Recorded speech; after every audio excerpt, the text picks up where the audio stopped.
Hi, everybody. Welcome back to Patriot's History. I'm Larry Schweikart, co-author with Michael Allen of America's best-selling conservative history textbook. I shouldn't have to add the word conservative. It really is the best-selling real history textbook out there. You know what the competition is, and it ain't history. So anyway, with my co-author, Michael Allen, and as we have been doing here for many, many weeks, I am reading through the whole book. And we are in Chapter 4, A Nation of Law. As always, I'm reading from the 15th anniversary edition, so the headers will be the same. The page numbers may not line up if you don't have the same edition. So let's get started. The fly in the ointment, when it came to making changes to the Articles, was the clause requiring unanimous consent among the states to ratify any alterations, which made any plan to change them without such consent illegal. Consequently, the Constitutional Convention and the federal constitution it produced technically were illegal. Yet this was a revolutionary age. Only 10 years earlier, these same founders had illegally replaced one form of government with another. It is not incongruous then that these same patriots would seek to do so again. And to their credit, they planned for this change to be nonviolent, and I would add permanent. Still, the nationalists' call to Philadelphia might have failed, but for one event that followed on the heels of the Annapolis Convention. I'm sure today they would call it a false flag. Shays' Rebellion, a tax revolt in Massachusetts, provided the catalyst that convinced important leaders to attend the Philadelphia meeting. Unlike other states, Massachusetts had not passed debtors' laws, and thousands of farmers faced loss of their lands to unpaid creditors. Daniel Shays, a Pelham, Massachusetts farmer and a retired captain in the Continental Army, organized farmers to resist the foreclosures, and under his leadership, armed bands closed the courts of Western Massachusetts, ostensibly to protect their property. Creditors, however, saw their own property rights in jeopardy. By January 1787, Shays' rebels were on the run. A lone battle in the rebellion occurred at Springfield, in which Massachusetts militia under Continental General Benjamin Lincoln attacked the Shayites and dispersed them. After the smoke cleared, 4 men lay dead, and Shays had fled the state. Lincoln's troops arrested some of the rebels, 18 of whom were tried and sentenced to death, although only 2 were hanged and the rest pardoned. But the government hardly wanted the blood of these farmers on its hands, so it worked out a compromise, in which the government commuted the men's sentences and freed them. Shays' Rebellion, however, quickly transcended the military and legal technicalities of the case, becoming a cause célèbre among the nationalists, who pointed to the uprising as a prime example of the Articles' weak governments. Only a stronger government, they argued, could prevent the anarchy of the Shayites from infecting America's body politic. Armed with a new battle cry, nationalists prepared to march on Philadelphia and conduct their own revolution, although the general public had not yet discovered the aims of this revolutionary movement. Hamilton, Morris, Adams, Madison, Washington, and their fellow nationalists had formulated a distinct program. They aimed to replace the Articles with a new government. Remember, that's not supposed to happen. That would, 1, suborn state sovereignty to that of the national government, 2, replace legislative dominance with a more balanced legislative, executive, judicial model, and 3, end the equality of states in the congressional decision-making with a system of proportional representation. Most important, they plan to keep their deliberations secret, else, as Francis Hopkinson noted, no sooner will the chicken be hatched than everyone will be for plucking a feather. Under the strict secrecy and with clear and noble goals, the American Revolution truly entered its second phase. So this is a header, a republic, if you can keep it, on page 119. Like the swing of the pendulum, momentum began to move in favor of the nationalist vision. Even the suspicious Confederation Congress issued a belated February authorization for the Philadelphia Convention, stipulating its, quote, sole and express purpose was revising the Articles of Confederation, not replacing them. Now, remember, last time I went into an at-length discussion of why I do not favor a constitutional convention, a CONCON, and or Constitution Convention of the States, or whatever term you want to use for it. And the exact reason is this: the first time we did this, they immediately violated the rules that supposedly bound the delegates when they headed for Philadelphia. They weren't supposed to do what they did. And remember, the first thing they did was to meet in secret. And folks, trust me on this, the first thing a CONCON would do would be to vote in secret, meet in secret. And that way they wouldn't have to answer to all the people that sent them there.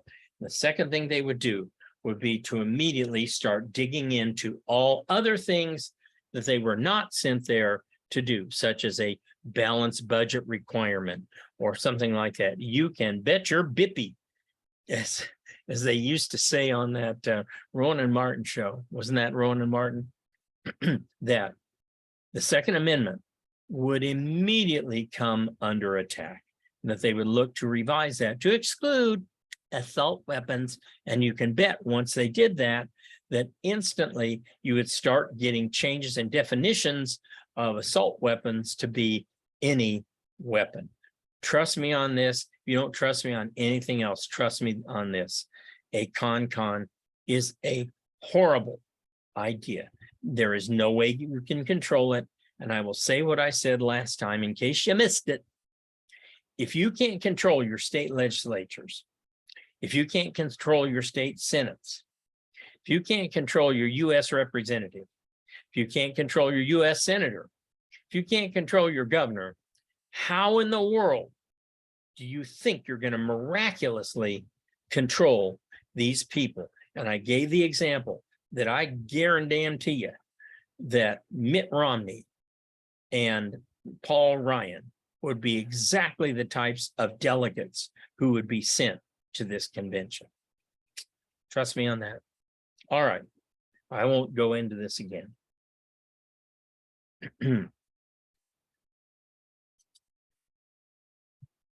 State legislatures appointed delegates, and 12 of the 13 sent representatives. Rhode Island, again, was the exception, leading one legislator to refer to it as, quote, an unruly member, a reproach, and a byword.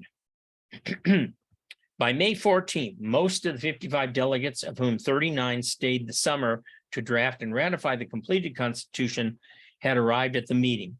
Their names are so impressive that Jefferson, reading the list from Paris, called the convention, quote, an assembly of demigods. Now, do you really think a CONCON would be named with delegates that we would call an assembly of demigods?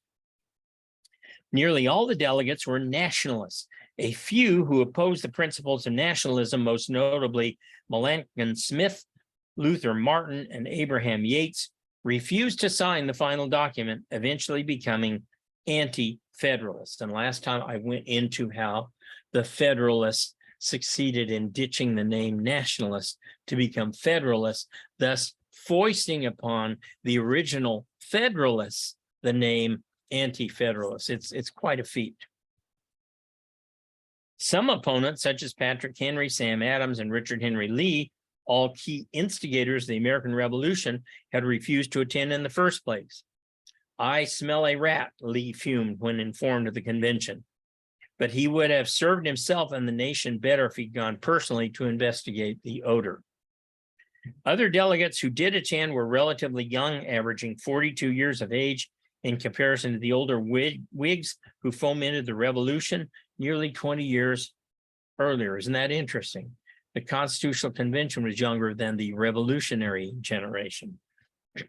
Aside from Washington, Franklin arrived with the most prominent reputation. His famous and familiar face, with his innovative bifocals and partially bald head, made him the best known American in the world. He had become America's public philosopher, a trusted soul whose witticisms matched his insight. While in Philadelphia, Franklin, often posing as the voice of reason, brought a distinct agenda. He had only recently been named president of the Philadelphia Abolition Society, and in April 1787, he intended to introduce a proposal calling for a condemnation of slavery in the final document. Only through the persuasion of other Northern delegates was he convinced to withdraw it. Franklin stood out from the other delegates in areas other than age as well. Nearly a third of the delegates had held commissions in the Continental Army, and most came from the upper tier of American society. Planters, lawyers, merchants, and members of the professional class, they were, above all, achievers and men well familiar with overcoming obstacles in order to attain success. Contrary to the critiques of historians such as Charles Beard and Howard Zinn, who saw only a monolithic class of men manipulating the convention, the fact that most of the delegates had been successful in enterprise was actually to their credit. Does any society truly want non-achievers, chronic failures, malcontents, and perennial pessimists defining and drafting the rules by which they all should live? Each had blemishes, and even the leaders, Hamilton, Franklin, Madison, Morris, James Wilson, Washington, who presided, possessed flaws, some of them almost insurmountable. But a rampant lust for power was not among them. As British historian Paul Johnson noted, quote, "These were serious, sensible, undoctrinaire men, gathered together in a pragmatic spirit to do something practical, and looking back on 1,000 years of political traditions inherited from England, which had always stressed compromise and give and take." Sharp differences existed between the factions within the convention, not only from the handful of anti-nationalists who threatened to disrupt any program that seemed odious, but also the natural tensions between farmers and merchants, between slaveholders and free soil advocates, and between Northerners and Southerners. A final source of contention, though, arose between states with larger populations, such as Virginia, and those with smaller populations, such as New Jersey. Another split emerged, one between Madison and Hamilton over the occupations of those who would govern. Hamilton advocating a distinction between what he called the, quote, private interests, whether of individual members, states, or localities, and the public interests, which included the continuation of Republican ideals.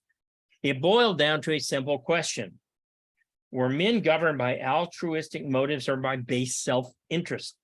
Washington thought the latter. It was unrealistic, he contended, to expect ordinary people to be influenced by, quote, any other principles but those of interest.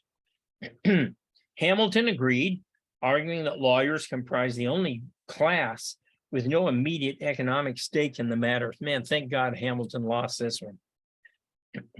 Offering a suggestion that tends to make modern Americans shudder, Hamilton said that while state legislatures should rightly be dominated by merchants, planters, and farmers, the national legislature should be populated by lawyers. For all his insight, French minister Talleyrand called him, Hamilton, the greatest of the choice and master spirits of the age. Hamilton failed to foresee that by the middle of the 20th century, through tort litigation, lawyers would come to have an immense, immediate, and extremely lucrative interest in the types of legislation, and that every law passed by National Congress would require a geometrical increase in the numbers of attorneys needed to decipher and attempt to evade it. The ultimate irony was that no matter which group triumphed on the other compromise issues, it was the inexorable demand generated by the need to write laws and concomitant legalisms that gradually pushed the farmers and merchants out of the halls of the legislatures and pulled the lawyers in. Only toward the end of the 20th century, when it was almost too late, did Americans start to appreciate the dangers posed by a bar that had virtually unlimited access to the lawmaking apparatus.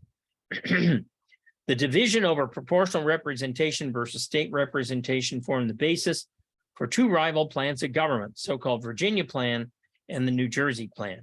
Madison, Washington, Edmund, Randolph had drafted the Virginia Plan, an extreme nationalist program that aimed to scrap the Articles and create a powerful Republican government in its place. Their proposal called for an end to state sovereignty and a creation of a viable national state comprised of three equal branches. A president would serve alongside federal judges with lifetime terms, and a bicameral legislature, which the lower house would be elected proportionally and the upper house would be selected from a list of nominees sent from the state legislatures on the basis of equal representation for the states. According to their plan, the lower house would give the highly populated states more representation. Finally, the Virginia Plan proposed a veto power over state laws so that, as John Jay said, the states would lose sovereignty and be viewed, quote, in the same light which counties stand to the state of which they are parts, merely as districts. Even the nationalist-dominated Philadelphia Convention opposed such sweeping change.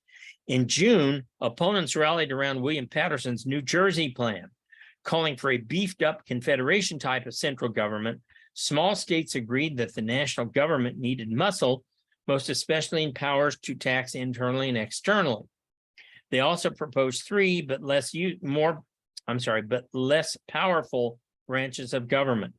Congress was to appoint a Supreme Court and plural executive committee, creating the semblance of a three-branch system. Its most important feature, though, lay in what the New Jersey Plan called, in that the New Jersey Plan rejected proportional representation. Instead, Patterson proposed a unicameral legislature with equal representation for each state, with all the powers of the Confederation Congress. Delegates began to debate the disparate plans, but all realized the Virginia Plan would triumph as long as its adherents were willing to compromise over the proportional representation feature and the national veto of state laws. Several compromises ensued, the most important of which, the Connecticut Compromise, or called the Great Compromise, concerned proportional representation. Divisions between large and small state factions dissolved as each gained one legislative body tailored to its liking. The House of Representatives, in which members would be elected directly by the people, would be based on population determined by a federal census. It represented the people in the broadest sense, and the terms of the members were kept a brief 2 years, requiring representatives to face the voters more often than any other elected group. On the other hand, the Senate would represent the interest of the states, with senators chosen by state legislatures for 6-year terms, 1/3 of whom would come up for election every 2 years. Clearly, the structure of the compromise not only addressed the concerns of each side, but it spoke to another overarching concern: that change be difficult and slow. No matter what burning issue consumed Americans, at any given time, only 1/3 of the Senate would be up for reappointment by the state legislature, providing a break on emotion-driven legislation. Their wisdom in this matter has been magnified over time. Issues that one moment seemed momentous faded from popular interest in years or even months. Slow the process down, the founders would say, and many other problems will disappear without laws. There was another touch of genius to the numerous staggered terms and differing sets of requirements. As the French observer Alexis de Tocqueville later pointed out, when elections recur only at long intervals, the state is exposed to violent agitation every time they take place. Parties then exert themselves to the utmost to gain a prize which is so rarely within their reach, and as the evil is almost irredeemable for the candidates who fail, everything is to be feared from their disappointed ambition. For a House seat, the loser of a contest could try again in 2 years. And after the 17th Amendment of the Constitution, at least one of the state's Senate seats would be contested every 4 years. No matter how bad the election, how massive the defeat, those out of power knew that they only had to win by 1 vote to win the seat. Thus, the system encouraged a fundamental political patience that proved so successful that the Democrats in the late 1800s would go 62 years from Lincoln to Franklin Roosevelt and elect only 3 Democrat presidents, one of them Grover Cleveland, twice. While the Republicans in the late 20th century went 40 years without a majority in the House of Representatives. In each case, the party out of power never came close to desperation or violence. Indeed, the opposite occurred, in which unceasing campaigning led to new quest for office beginning the day after an election. If arguments over how to count representatives seemed at the top of the delegates' agenda, the disagreements only masked an even more important but unspoken difference over slavery between the members of the northern and southern sections. Virginia, Georgia, and the Carolinas had sufficient population at the time to block anti-slavery legislation under the new proposed House of Representatives structure, but already ominous trends seemed to put the South on its path to permanent minority status. First, precedents being set that summer in the Northwest Ordinance suggested that slavery never would cross the Ohio River.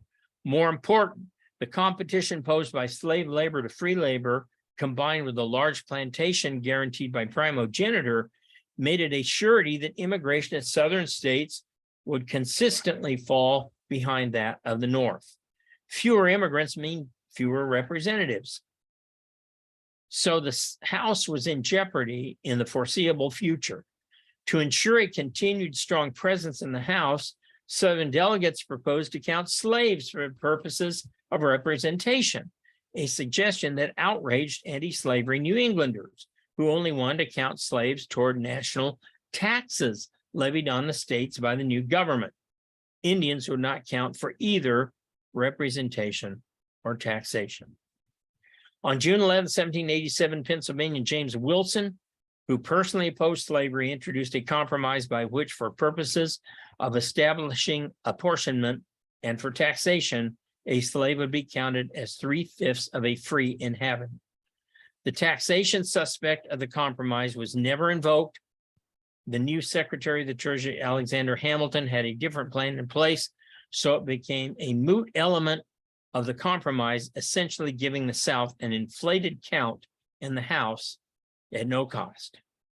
At any rate, Wilson's phrase referred obliquely to free inhabitants and all other persons not comprehended in the foregoing descriptions, and therefore slavery does not appear in the founding document, the Constitution. Because the disturbing designation of a human as only 3/5 of the value of another, the South gained a substantial advantage through the agreement. Based on the percentage of voting power by the 5 slave states, Georgia, Maryland, Virginia, and the 2 Carolinas, the differential appeared as followed. Under the 1 state per vote proposal, 38%, counting all inhabitants except Indians, 50%, counting only free inhabitants, 41%, and using the eventual 3/5 compromise numbers, 47%. This amounted to no less than a tacit agreement to permanently lock a slave bloc into near majority status, quote, perpetuating, protecting an institution the founders, the fathers, like to call temporary. All right, we've got quite a ways to go here before I actually read the Constitution. I don't know if I'll get to that next time. We have, as I say, a ways to go in discussing it, but we'll continue to discuss the U.S. Constitution next time. Meanwhile, check out the VIP at Wild World of History and all of the ongoing lesson programs there.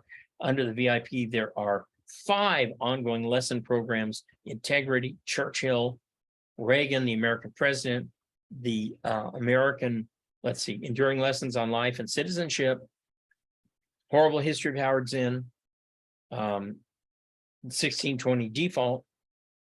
Plus, you get access to almost 2 years of Wild Wednesday webcasts on a variety of history topics: UFOs in history, Pacific War, three topic set,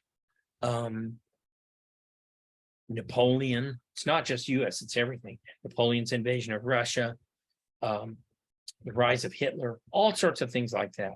So you get all that as part of the VIP. Also check out my new Wild World of Politics. If you're into politics, be an insider member. I give you Larry's political commentary every Monday, Wednesday, Friday after this program as part of the insider process. Plus you have access to all the things I mentioned before, and you have access to some new lesson programs, including globalism, its rise and decline, as part of the Wild World of Politics Insider. So check it out. And remember, if you go over to Wild World of History, look at the trailer to make Patriot's history into a video like John Adams. It's fantastic.